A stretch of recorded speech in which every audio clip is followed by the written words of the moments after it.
There's an information war being waged in the palm of your hand. In our social feeds, Russia fighting back against the West, rejecting claims that Kremlin critic Alexei Navalny was poisoned. Now, the West have called this an attempted murder using one of the most dangerous nerve agents ever developed. Russia denying all those allegations. So in this climate of claims and counterclaims all taking place on our social feeds, how do we know what is real and who to believe? In this special edition of theCUBE, we're going to take you right to the front line of this information clash. But first, who exactly is Alexei Navalny and why is he such an opponent of the Kremlin? From social media to the streets, Alexei Navalny has become the face of the opposition in Russia, fighting corruption for over a decade. It's brought him into direct conflict with Vladimir Putin and his ruling party, Mr. Navalny calling them crooks and thieves. Imprisoned for protesting, and again on highly contested charges of embezzlement, Mr. Navalny was barred from running against Vladimir Putin in the presidential elections. Despite all the setbacks, Navalny and his team have shown no sign of giving up. But on August the 20th, he was left fighting for his life. After boarding a plane from Siberia to Moscow, videos showed him screaming in pain. The flight was diverted. Navalny was taken to hospital and he fell into a coma. Immediately, his team suspected foul play.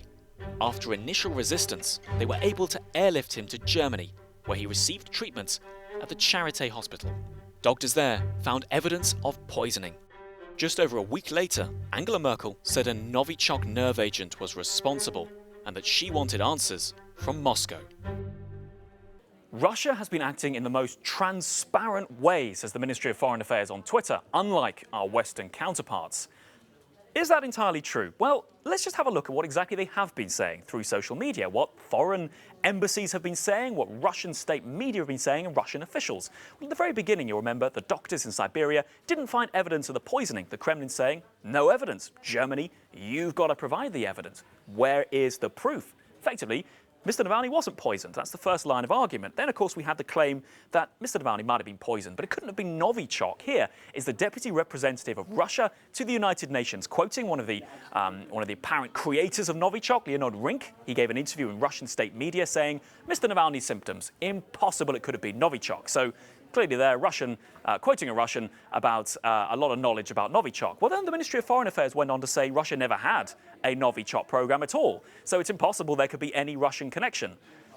Seems ever so slightly to contradict this kind of line. So that's another line going on here. You'd be forgiven for being a bit confused. Then we go down. Okay, maybe Mr. Navalny was poisoned with a Novichok, but that Novichok wasn't in Russia. He was poisoned in Germany. Look at this. This is the TASS news agency quoting a Russian politician here. So now we have Mr. Navalny could have been poisoned, but that could have come from Germany.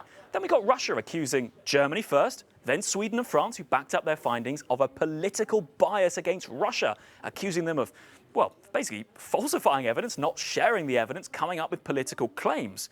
That, Russia said, was proof they were not willing to assist in the investigation. Well, let's just fast forward a little bit further. These samples were sent by Germany to the OPCW, the 193-member state organization which upholds the regulations on the prohibition of chemical weapons. Russia is a member. Well, here in a tweet, Russia pouring scorn, discrediting the OPCW, saying, well, they're political, they're just going to side with Germany anyway. So, again, you're seeing here trying to discredit, sow confusion. And then maybe it was the Americans. Here's another thread here. Maybe it was the Americans on the embassy in Canada saying, well, they want to stop Nord Stream 2. Maybe they're behind this hype. Or perhaps one of the most striking examples, which I really think does bear looking into here, suggestions from the Kremlin that Mr. Navalny was an agent. He's working for foreign powers. Some journalists writing for Russia Today even saying he could face treason charges if he goes back to the country. The idea that this is all a conspiracy, a hoax. Now, that's a word that was used in 2018. Remember, when there was the Skripal poisoning, the two main suspects went on Russia TV to say, well, it wasn't us, we were simply visiting the cathedral. Again, an attempt to confuse. We're seeing once again so many narratives coming out and around. So what exactly do the Kremlin want us to believe?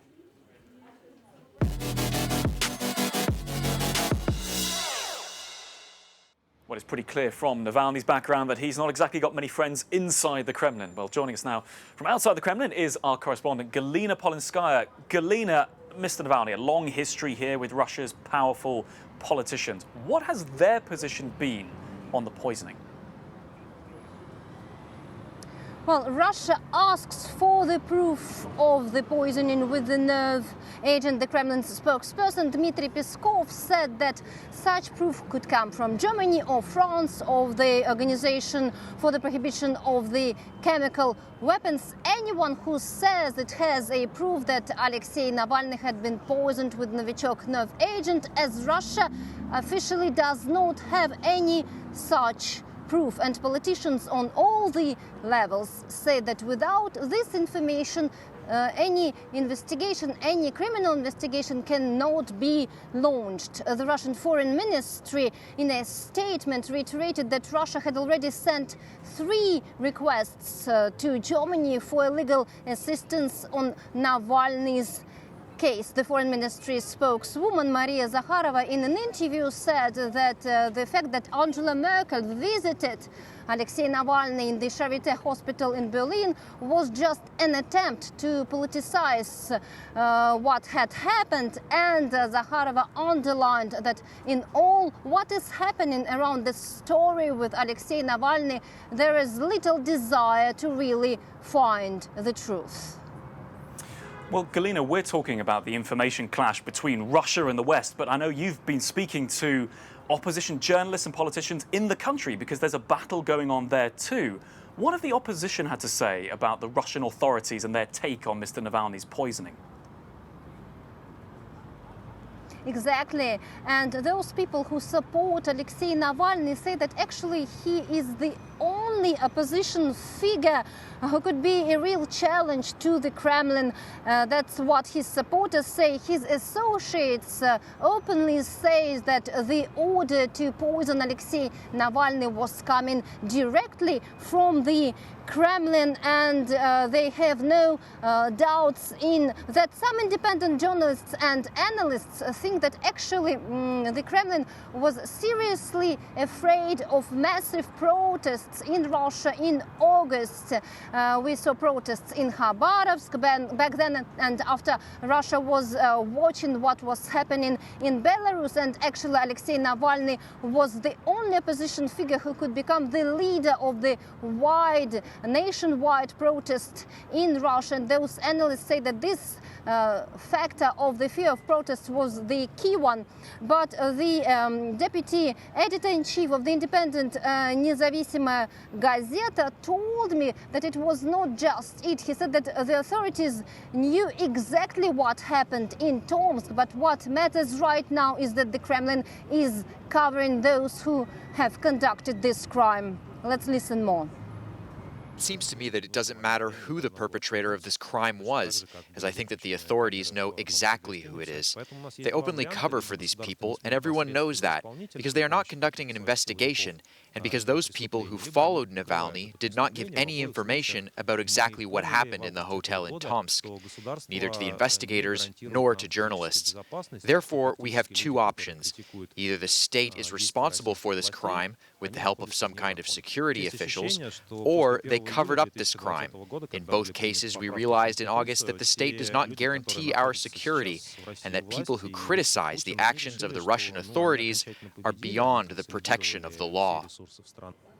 Galina Polinskaya for us there outside of the Kremlin. Thank you very much. Well, stay with us on the programme. Now we've got a sense of what has happened. Let's dive into the information war, the tactics, and how exactly it's being waged. We'll do that in just a moment. Welcome back to the programme. Well, we've been talking about this concept of an information war between Russia and the West, but what exactly are we talking about here?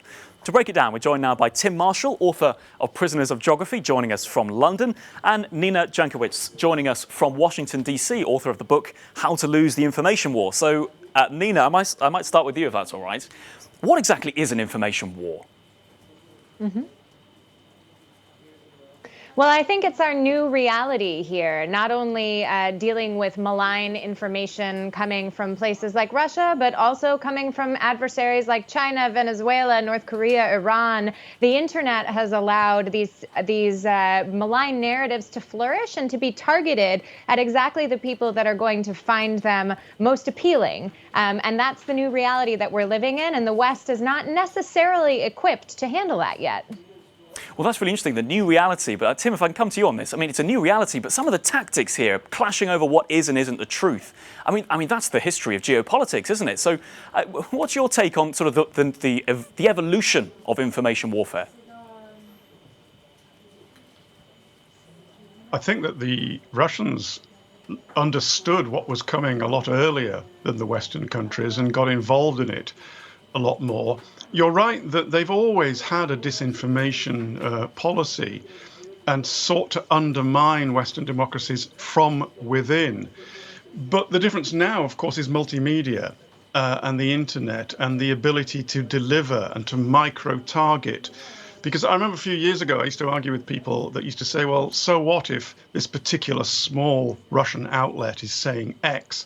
And I was saying, it's not just about that small Russian outlet. It's that one and that one and that one and that news agency and this website, et cetera, et cetera. And what it seeks to do is to confuse the public, to spread the idea that there are all these different alternative narratives and that the actual truth is unknowable. And consequently, goes this narrative, which is a KGB classic.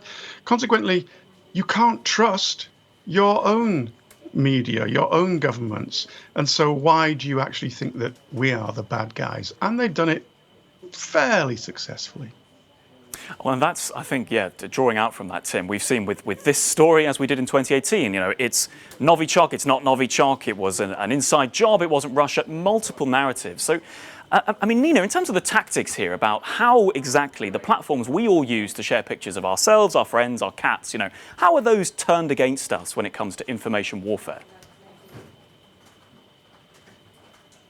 Well, I think it's a striking example as we head toward the 2020 election here in the United States, where I'm sitting. No longer are we really seeing the use of inauthentic networks of accounts like trolls and bots. To some extent, they still exist, but the platforms have become more aware of that, and so have people. And so what Russia has started to do is to use information laundering rather than just inorganic amplification. And they do this, for instance, through the structure of things like Facebook groups and encrypted messengers, which have less oversight. And rather than, you know, creating these fake accounts that they can use to amplify the narratives, they'll just take a link to something like RT or Sputnik or one of their affiliates. We just had a takedown here in the States of an operation called Peace Data, which was linked to the Internet Research Agency. And they plop those in a group.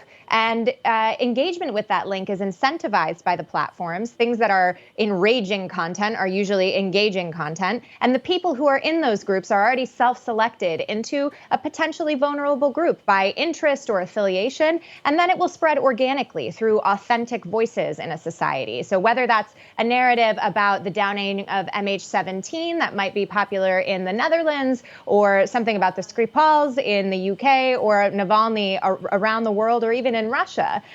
This is the way that targeting can really send those narratives, again, to the populations that are going to amplify them unknowingly, unwittingly, on behalf of the Russian government. And that makes it very difficult to take down that content because we don't want to infringe on people's authentic speech, but where it's coming from is a malign vector.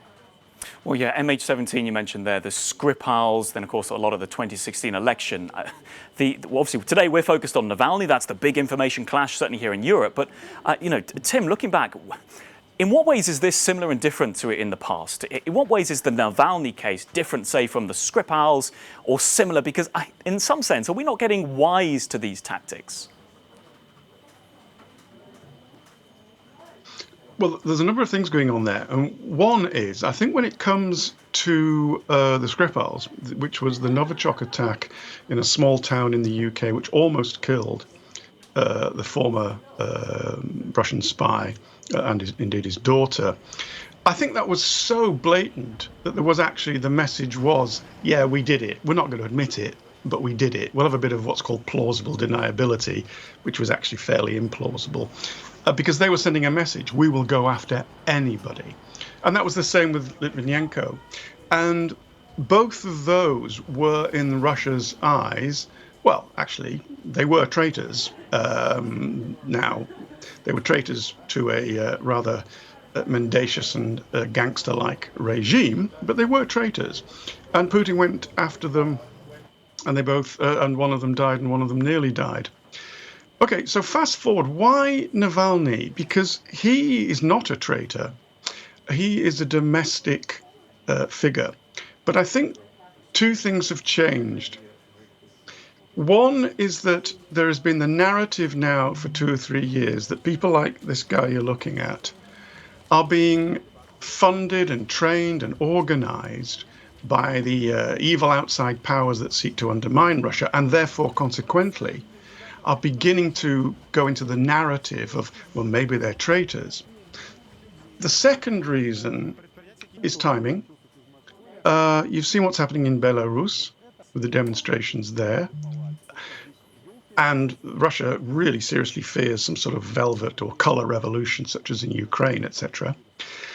And also, there's been anti-Kremlin demonstrations in Khabarovsk as well. And so they're happening on each side of Moscow. And I think they may be getting nervous. And so they are prepared to try to take out a domestic internal dissident and change the narrative into maybe these people are traitors as well. Well, I think, yeah, when it's coming to the internal voices, one thing I want to draw out here is how many of Navalny's allies speaking to us have said, well, you know, they've actually gone to mock the Kremlin now, saying, well, your narratives don't make any sense. Maybe that's a new development here. In some cases, people saying the Kremlin's not even trying to be plausible anymore. I mean, have you noticed that, Nina? Have you noticed perhaps a growing confidence or a fact that they no longer care whether they're found out? Well, I think there's a pattern of behavior against dissidents in Russia. It's not just about Alexei Navalny. It's about people like Anna Politkovskaya, the journalist who exposed a lot of the human rights abuses in Chechnya. It's about people like Boris Nemtsov, who was shot in cold blood outside of the Kremlin in 2015. I mean, there is a pattern of these abuses here. Deploying poison in this case on Russian soil is a new development, but these abuses, these killings, extrajudicial killings, and then the denials from the Kremlin aren't anything necessarily new. But I think Alexei Navalny is probably the most high-profile figure that this has happened to. He has perhaps more widespread support even outside of the intelligentsia class in Russia because of his corruption investigations, anti-corruption investigations into the Kremlin's, wheelings and dealings. And I think that's what really makes him a problem for the Kremlin. We often in the West refer to him as an opposition leader, but he's so much more than that. He really is an anti-corruption crusader, and that's the biggest threat to Putin's regime, and I think why we've seen Mr. Navalny targeted. But I don't think, the Russian people are going to necessarily think about this any differently than the many instances where this has happened before, unfortunately. And it's still, it will have a chilling effect on Russian civil society, on dissent in Russia. This is a country where people are jailed for their behavior on social media. There are a number of instances of this across the country. So when you're being jailed for liking something on Facebook or Vkontakte, the Russian version of Facebook, and then you see a dissident and anti-corruption investigator like Mr. Navalny poisoned with a military-grade nerve agent, that certainly has a chilling effect on dissent in the country. And I think that is something that is going to have a ripple effect for many years to come. And just a short final one for both of you, if you like. So the West are demanding answers of Russia, and all of us are trying to make sense of this fight going on, effectively in the palm of our hands. How can we push back? How can we protect ourselves in the information war? Tim, if I could just start with you, how do we protect ourselves against misinformation, distortions, and some of these tactics we've been talking about? Firstly, people need to be aware of the checks and balances that the often derided MSM, the mainstream media, has to go through, and how it is governed by some of the laws in their own countries, which force them to be, to a point, balanced. The second thing is simply plausibility. When you hear the Russians say, maybe this guy poisoned himself, and you have balanced against that Chancellor Merkel, who actually is quite soft on Russia. She's quite favourable. I personally don't think they're going to cancel Nord Stream 2 over this. We shall see. So balance that up. If the Chancellor of Germany and the President of France says, we think this is weapons-grade, state-manufactured poison, as against a Putin and that litany of murders that have been carried out during his time, and Nina knows there's a lot more than she mentioned. Well, balance those two things up, and then you have to decide who you believe, because there is such a thing as a strong, truthful narrative, and it rarely comes out of Moscow. And Nina, your book, How to Lose the Information War, I guess a little twist on that. How would you say we might win the information war? Well, I think the points that have been made are exactly right. We need to balance the information that's coming out of the Kremlin, the false information that's coming out of the Kremlin, with our own good information. And that's certainly what the Germans and the French have been doing by releasing the results of their investigation. I would like to see even stronger calls from the international community in support of Mr. Navalny against the Kremlin's extrajudicial killings. Unfortunately, my own country, I think, has not been forceful enough in those call-outs against the Kremlin. And we could talk, I'm sure, for a very long time about why that is. But democracies need to stand together and to protect dissidents and their rights. And, the rights of the Fourth Estate to uncover this sort of corruption and extrajudicial killings, et cetera, et cetera. I think we need to continue to call that out and call it what it is. This is a rogue regime that is endangering its own citizens with absolutely no consequences. And we need to make sure those consequences are not only made clear, but carried out. Nina Jankowicz there joining us from Washington, D.C. Tim Marshall in London, thank you both for your thoughts on that. And stay with us on the programme because we're asking, where next for Alexei Navalny? That's in just a moment.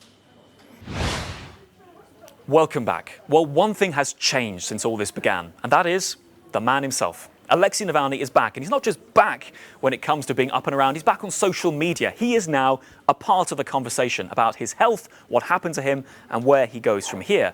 Now, a lot of the initial posts, including this first one of him in his bed there with his loved ones at the Charité hospital in Berlin, were mostly focused on his recovery, thanking the doctors, and saying thank you to his loved ones. But it's through social he charted his first tentative steps. Here we go. We saw him walking again, as well as that when he was finally discharged, sat in a Berlin park. But as time has passed on, Mr. Navalny has re-entered the political arena. He gave his first interview to Der Spiegel, the German publication, and in it, he directly pointed the finger at Vladimir Putin, saying Mr. Putin was responsible for the poisoning. The Kremlin hit back, saying Mr. Putin, the pilots of the plane, they were the ones who saved his life. Mr. Navalny, in a series of tweets, it's worth saying, his dark humour is also back, mocking Mr. Putin, sharing some funny memes about Putin looking very upset. Again, of course, recommencing his attack on the Kremlin, mocking their position, something that his aides have also started to do with those various threads we were talking about.